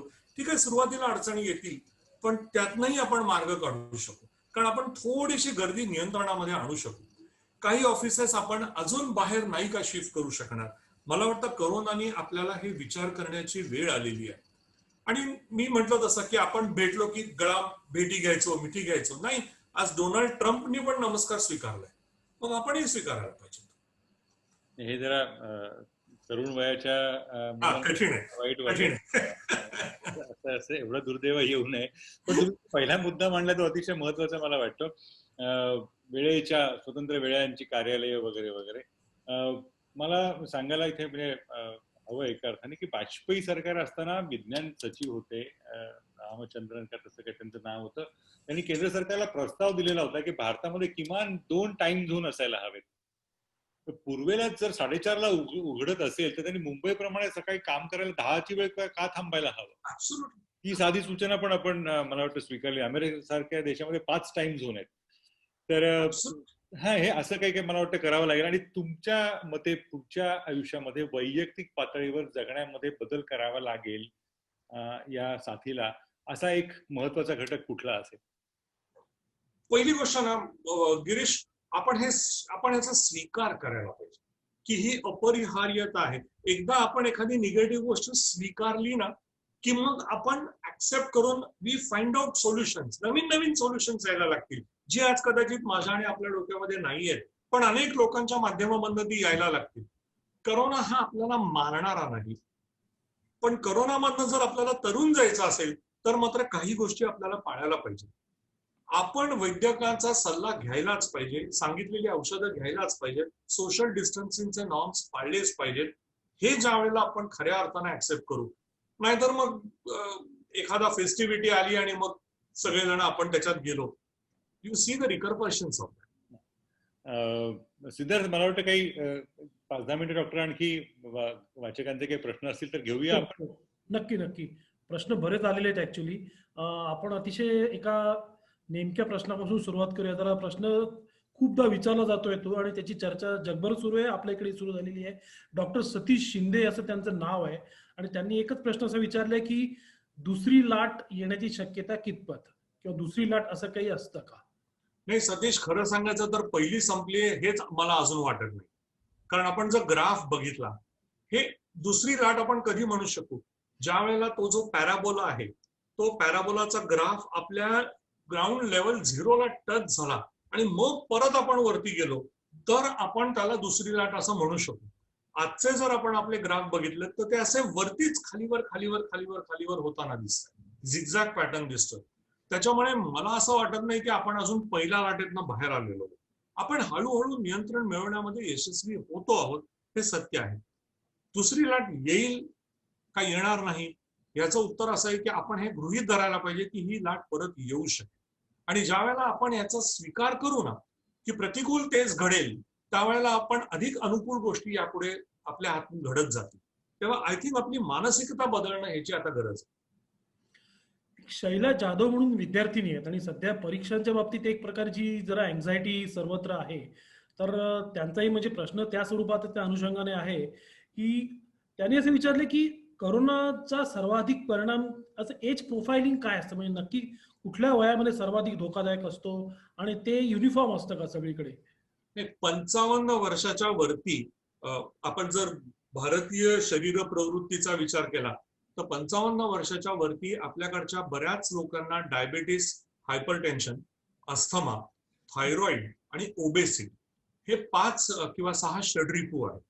तर हे ज्यांना आहेत त्यांच्या बाबतीमध्ये हा धोका अनेक पटींनी वाढतो. आपण जर मृत्यू बघितले तर या मृत्यूमधले सायझेबल मृत्यू हे ह्या एज ग्रुपमध्ये झाले. Yes, we have lost few very young people also, परंतु सायझेबल मृत्यू हे 55च्या पुढे घडतात. लहान मुलांना कोरोना होत नाही का? नाही, लहान मुलांना कोरोना होतोय, पण लहान मुलांना कोरोना झाल्यावर सुद्धा त्यांच्यात ती तीव्रता दिसत नाहीये. One of the probable reasons is त्यांचं जे इम्युनायझेशन झालेलं आहे ना ते प्रॉक्झिमिटीमध्ये झालंय. गेल्या काही महिन्यात, गेल्या काही वर्षात दे हॅव बीन इम्युनाइज्ड. इन्फ्लुएन्झाची व्हॅक्सिन त्यांना मिळालेली आहे आणि त्याच्यापासून थोडीशी लॅटरल इम्युनिटी या मुलांना मिळते. त्यामुळे बाळं आणि मुलं ही एवढी अफेक्ट होत नाहीयेत जेवढे प्रौढ आणि वृद्ध अफेक्ट होत आहेत. सुहास कोल्हेकर, त्यांना आणखी एक महत्वाची शंका अशी आहे की रिइन्फेक्शनची शक्यता कितपत असते, किंवा रिइन्फेक्शन म्हणजे आपण जे सायटोकिन स्टॉर्म म्हणतो तर तेच असू शकतं का? म्हणजे नाही, सायटोकाईन स्टॉर्म आणि रिइन्फेक्शन वेगळं. मी एक्सप्लेन करतो. ज्या वेळेला हा व्हायरस सुरुवातीला शरीरात शिरतो त्यावेळेला व्हायरेमियाची फेज आहे. हा जो व्हायरस आहे ना याचं स्ट्रक्चर मोठं मजेशीर आहे. हा एक RNA व्हायरस आहे, त्याच्यामध्ये DNA नाही स्वतःचा, पण हा इतका शहाणा आहे की हा आपल्या पेशींमधला DNA वापरतो आणि मग त्यांना गाईड करतो की तुम्ही व्हायरसच्या पेशी निर्माण करा, नॉर्मल शरीरातल्या पेशी निर्माण करू नका. यांनी व्हायरल रिप्लिकेशन होते. पहिले 9 ते 10 दिवस ही फेज असते, आणि ही फेज जेव्हा होते त्यावेळेला काय होतं, इतकी व्हायरस पार्टिकल्स तयार होतात, आणि ही जी व्हायरस पार्टिकल्स आहेत याच्यामुळे आपल्या शरीरामध्ये व्हायरेमिया म्हणजे व्हायरसचा प्रादुर्भाव संपूर्ण शरीरामध्ये होणं, या फेजमध्ये आपण जाऊ. आपण रेमडेसिवीर दिलं, औषधं दिली, फ्लॅविपिराविर दिलं, आणि ह्यातली या व्हायरसची ग्रोथ थांबली, तरी याची व्हायरिड्स म्हणजे याचे जे छोटे छोटे कण असतात, पार्टिकल्स असतात, ते आपल्या शरीरात राहतात. आता दुसरी फेज चालू होते, ती साधारणतः सेकंड वीक नंतर होते आणि त्याला सायटोकाईन स्टॉर्म, याला शरीराने दिलेलं जे प्रत्युत्तर असतं ते असं एखादं वादळ उफाळून यावं असं ते येतं. आणि मग लंग्स मधल्या ब्लड वेसल्स, हार्ट मधल्या ब्लड वेसल्स, ब्रेन मधल्या ब्लड वेसल्स, किडनी मधल्या ब्लड वेसल्स, या अनेक गोष्टींमध्ये गुठळ्या निर्माण व्हायला लागतात किंवा सूज यायला लागते. That is cytokine storm. Reinfection म्हणजे काय, तर रुग्ण यातनं पूर्ण बरा झाला, 28व्या दिवशी कदाचित त्या रुग्णाच्या शरीरामध्ये न्यूट्रलायझिंग अँटीबॉडीज सुद्धा दिसल्या, पण त्याच्यानंतर काही काळानंतर रुग्णाला पुन्हा तत्सम लक्षणं दिसायला लागली, तर त्यावेळेला रिइन्फेक्शनची शंका येते. आज मी ते अनेकांना अशी लक्षणं दिसली आहेत, पण प्रोव्हन इन्फेक्शन हे फक्त हाँगकाँग मधल्या एका पेशंटला, आणि आपल्याकडे पॉसिबली आता एक सायन रुग्णालयामध्ये रेसिडेंट डॉक्टर आहे आणि अजून दोघांच्या बाबतीमध्ये याचे नमुने पाठवण्यात आले. एक गोष्ट चांगली आहे की सेकंड अटॅक हा युज्युअली पहिल्या इतका डॉमिनंट किंवा व्हिरुलंट असत नाही, कारण प्रतिकारशक्ती निर्माण झालेली असते. पण म्हणून रिइन्फेक्शन होणारच नाही अशातला भाग नाही. ह्या ज्या अँटीबॉडीज आहेत ह्यांचा एक्सपेक्टेड लाईफ 90 दिवस ते 120 दिवस आहे. तेव्हा त्याच्यानंतर पुढे काय होणार, रिइन्फेक्शन होऊ शकेल का, होऊ शकेल. व्हॅक्सिन घेतल्यानंतर काय होणार, या व्हॅक्सिनमुळे निर्माण झालेली प्रतिकारशक्ती ही 6 महिने राहणार आहे का 1 वर्ष राहणार आहे, याच्याबद्दल अजून आपण अनभिज्ञ आहोत. त्यामुळे कदाचित या व्हॅक्सिनचे बूस्टर शॉट्स आपल्याला नंतर घ्यावे लागतील, याची आपण तयारी ठेवली पाहिजे. समूह प्रतिकारशक्ती म्हणजे अस्तित्वातच येणार नाही असं वाटतं का तुम्हाला? आपण फार चांगला मुद्दा, हा मुद्दा आपला राहून गेला होता. हर्ड इम्युनिटी किंवा कम्युनिटी इम्युनिटी, समूह प्रतिकारशक्ती, अमेरिकेनं ही चूक केली आणि ती भारतानं केली नाही याचा मला अभिमान. समूह प्रतिकारशक्ती निर्माण व्हायला 70 ते 90% तुमच्या समाजामधल्या लोकांना कोरोना झालेला असला पाहिजे. मग तो क्लिनिकल लेवलला असला पाहिजे किंवा सब क्लिनिकल लेवलला असला पाहिजे किंवा त्यांना व्हॅक्सिन मिळालेला असला. व्हॅक्सिन तर अजून नाहीये, म्हणजे राहता राहिले फक्त या 2 गोष्टी. एवढ्या लेवलला भारत अजून गेलेला नाहीये आणि म्हणून उगाचच we have a herd immunity किंवा असं म्हणणं की चला सगळं उघडूया, काय मास्क बीस घालायला नको. मध्यंतरी दुर्दैवानं मी काही म्हणजे गिरीशशी ते मी खाजगीत बोलणार होतो, पण आज बोलतो की काही माझी ओके मी बोलतो कारण माझा स्क्रीन ब्लँक झाला. ठीक आहे, तर काही संपादकांशी चर्चा झाली आणि ते माझ्यावरती खूप तुटून पडले की कशाला मास्क घालायचा, कशाला तुम्ही आम्हाला अडकवून ठेवता, आम्हाला तुम्ही बाहेर जाऊ देत, मास्क शिवाय फिरू देत. हे नाही करता येणार आपल्याला. एक फार सुंदर वाक्य हर्ड इम्युनिटी बद्दल काल एका माझ्या सहकारी डॉक्टरचं वाचनात आलं. त्यांनी असं म्हटलंय, herd immunity develops passively and for that you cannot allow people to get infected actively. हे किती सुंदर आहे की उद्या काहीतरी होईल म्हणून लोकांना तुम्ही आज फिरू द्या असं नाही. हर्ड इम्युनिटी भारतामध्ये यायला साधारणतः 2021चा मध्य किंवा तृतीय सेक्शन यायला लागणारे असं दिसतंय. 100-125 कोटी लोकांना तो व्हायला हवा. एक्झॅक्टली. सिद्धार्थ, एक कुंजीराम गोंधळे यांचा प्रश्न आहे आणि तो प्रश्न काही लोकांनी इथे विचारलेला आहे की हा व्हायरस मानवी शरीराबाहेर किती सरफेसवर किती टिकून राहतो, याविषयीची काही आता नॉलेज आलेलं आहे. म्हणजे डॉक्टर तुम्ही आधीच सांगायला, मी आधी विचारायला होतं कारण त्याच्यामुळे आमच्या व्यवसायावरती फार मोठं गंडांतर आलं. लोकांना वाटायला वर्तमानपत्रांमुळे येतो, पेपरवालेच वगैरे वगैरे. 72 आवर्स पर्यंत तो राहतो आणि मी लोकांना सांगू इच्छितो की ह्याला रिपीटेडली आंघोळ घाला प्लीज. ह्याला तुमचं डिसइन्फेक्टंट किंवा सॅनिटायझरचा एक गोळा त्याच्यावरनं फिरवण्याचं, कारण ह्याच्या इतकं ट्रान्समिशन करणारं म्हणजे not only sound transmission but even the virus transmission, असं दुसरी गोष्ट माझ्या लक्षात येत नाही. वर्तमानपत्राचं आपण म्हणलं ते खरं आहे. गिरीश, माझ्या मनात तर एक दुसरा विचार येतो की याच्यामुळे ऍक्च्युअल वर्तमानपत्र, आमची पिढी ऍक्च्युअल वर्तमानपत्र हातात घेतल्याशिवाय आम्हाला प्रातर्विधी होणार नाही. या जमान्यातनं आपण सगळे पुढे आलेलो आहोत. पुढची पिढी आज Loksatta, Maharashtra times, times of India, express हे डिजिटलच वाचते. तेव्हा इव्हन दॅट हॅज चेंज. आणि मी सकाळी जेव्हा घरी जातो तेव्हा सगळे पेपर खाली लावून ठेवलेले असतात आणि प्रत्येक म्हणजे तो जो पेपरवाला पोरगा दाराची कडी वाजवून जो पेपर द्यायचा तो ऋणानुबंध संपलाय त्याच्यामुळे. ते सत्य आहे, तो ऋणानुबंध होतो असं मला वाटतं. पण त्याची म्हणजे अस्तित्वात राहण्याची किंवा म्हणजे संसर्ग होण्याची क्षमता तेवढीच असते किंवा थोडी कमी होते, त्याच्यामध्ये काय व्हॉट नाही इज द सायन्स? नाही सिद्धार्थ, एकदा संपर्क झाल्यावरती व्हायरस पुढचं काम स्वतः करतो ना. ओके. तेव्हा तुम्हाला 2 ml झाला का 200 ml 200 मायक्रोग्रॅम झाला ह्याचा काहीच प्रश्न नाही. व्हायरल डोस हा एकदा आत गेला की रिप्लिकेशन त्याचा आतमध्ये चालू होतं.